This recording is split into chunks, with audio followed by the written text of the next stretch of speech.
सत्संग एक मन का भोजन है और पेट का भोजन भी शायद व्यवस्था की है साहिब जी ने।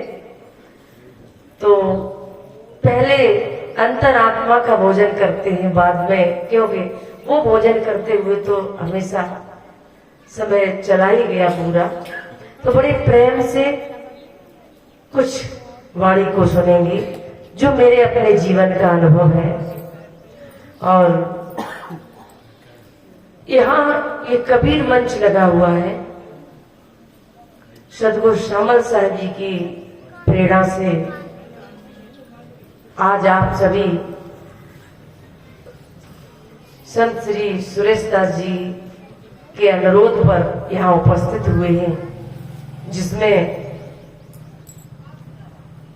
कबीर के घर काशी से संत श्री उमेश कबीर जी उपस्थित हुए हैं, जिनकी कथनी रहनी करनी सब कुछ बहुत सहज है। आप सब लोगों ने उनकी वाणी का अमृतपान किया। और भी सभी यहाँ मंचा से नीटा से आए हुए संत श्री कल्याण दास जी, सत्यदास जी, जगदीश दास जी पधारे हुए हैं। और एक संत जो सामने बैठे हैं बलराम साहब जी से अनुरोध करेंगे कि मंच पे आ जाएं, कोई असुविधा ना हो तो मुझे अच्छा लगेगा। और यदि कोई असुविधा हो रही है बैठने में तो कोई बात नहीं। तो यहाँ सभी सत्संग सुनने के लिए महाराज जी की बहुत इच्छा थी कि मुझे अपने बच्चों को पत्नी के उपलक्ष्य में एक भंडारा तो करना ही है, और गुरुदेव सत्संग भी हो जाए तो एक पंथ दो काज, सभी सोचते हैं। खर्च तो करना ही है कि उस भोजन के साथ साथ, भंडारे के साथ साथ कुछ वाणी का प्रसाद संतों का भी मिल जाए तो सोने में सुहागा हो जाए। तो इनकी विशेष इच्छा होने पर आप सब लोग उपस्थित हुए हो।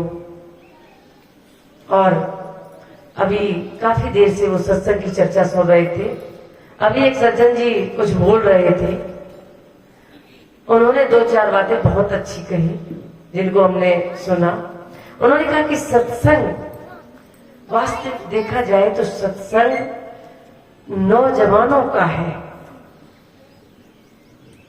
यहाँ कुछ ऐसी शिक्षा दी जाए, वो कुछ नवयुवक सुने जो उनका जीवन बदले, घर में अच्छे संस्कार सीखें और माता पिता की सेवा करें, अच्छी शिक्षा के साथ साथ अच्छे संस्कारवान हो।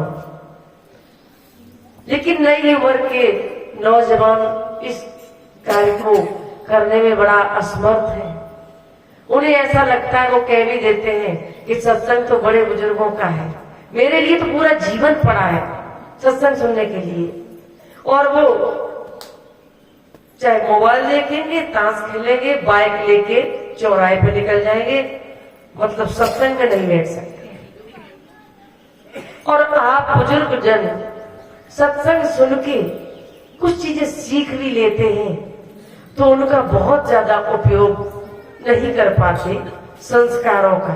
वो जब अपने बच्चों को बताते जाते हैं तो बच्चा सबकी बात मानेगा, लेकिन सिर्फ अपनी बाप की ही बात नहीं मानेगा। एक बार इस पे बहुत रिसर्च किया गया। एक कमरे की चारों दीवारों पर सभी महापुरुषों की तस्वीरें टांग दी गई, और उस एक तस्वीर जिसने ये कार्य किया, पिता ने अपनी भी टांग दी। 50 तस्वीरें टंगी होंगी।